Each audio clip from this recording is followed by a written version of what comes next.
नमस्कार दोस्तों, स्वागत है आप सभी का शिवानी कैरियर इंस्टीट्यूट में। अगर आपका भी सपना है देश की सबसे प्रतिष्ठित सेवा में जाकर अब एक बड़ा बदलाव लाने का, तो आज का यह वीडियो आपके लिए सबसे महत्वपूर्ण होने वाला है। आज हम बात करेंगे यूपीएससी के बारे में और समझेंगे इसका पूरा प्रोसेस। यूपीएससी यानी यूनियन पब्लिक सर्विस कमीशन, जिसे हिंदी में संघ लोक सेवा आयोग भी कहते हैं, यह भारत की एक संवैधानिक संस्था है जो देश के सबसे बड़े और जिम्मेदार प्रशासनिक पदों के लिए योग्य उम्मीदवारों का चयन करती है। चलिए जानते हैं कि यह संस्था कौन कौन से एग्जाम आयोजित कराती है। अक्सर लोगों को लगता है कि यूपीएससी का मतलब सिर्फ आईएएस होता है, लेकिन ऐसा नहीं है। यूपीएससी देश के कई प्रतिष्ठित सेक्टर के लिए अलग अलग एग्जाम लेता है। आईएएस की पूरी लिस्ट पर एक नज़र डालते हैं।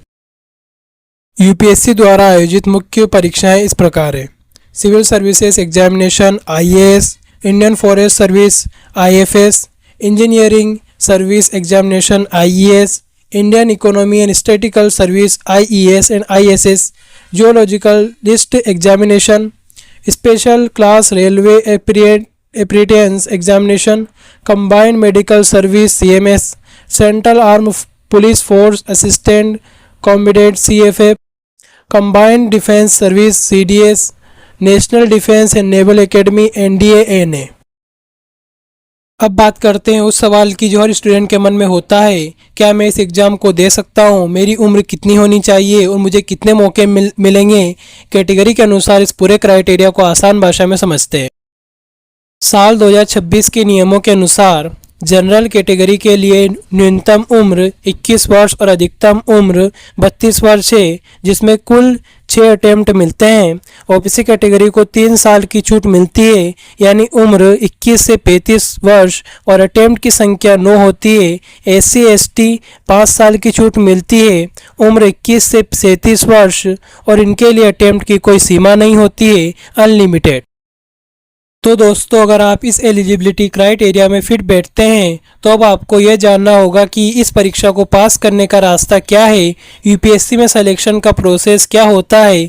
आइए इसे डिटेल में समझते हैं।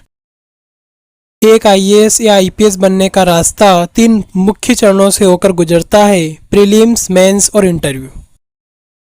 चलिए सबसे पहले पढ़ाओ यूपीएससी प्रीलिम्स एग्ज़ाम पैटर्न को गहराई से समझते हैं। प्रीलिम्स में एक ही दिन में 2 पेपर होते हैं। पेपर फर्स्ट जनरल स्टडी, इसमें 100 प्रश्न होते हैं जो 200 मार्क्स के होते हैं। इसी के आधार पर प्रीलिम्स की कट ऑफ बनती है। पेपर सेकंड सी सेट, इसमें 80 प्रश्न होते हैं। यह भी 200 मार्क्स का होता है, लेकिन ध्यान रखने योग्य बात, यह सिर्फ क्वालिफाइंग होता है, यानी इसमें आपको कम से कम 33 मार्क्स लाने की ज़रूरत होती है। दोनों पेपर में 1/3 की नेगेटिव मार्किंग भी होती है। प्रीलिम्स क्वालिफाई करने के बाद आता है सबसे मुख्य पड़ाव यूपीएससी मेंस। यह परीक्षा आपकी नॉलेज, आपकी सोच और आपकी लिखने की क्षमता की असली परीक्षा है। इसमें कुल 9 पेपर होते हैं।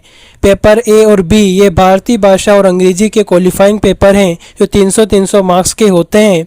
जीएस पेपर 1 से 4 ये जनरल स्टडी के 4 पेपर होते हैं, जिसमें इतिहास, भूगोल, राजनीति, अर्थव्यवस्था, विज्ञान और एथिक्स जैसे विषय आते हैं। हर पेपर 250 मार्क्स का होता है। ऑप्शनल सब्जेक्ट पेपर 1 और 2, आपको अपनी पसंद का एक वैकल्पिक विषय चुनना होता है, जिसमें 2 पेपर होते हैं 250 मार्क्स के। मेंस पास करने के बाद आपका इंटरव्यू होता है।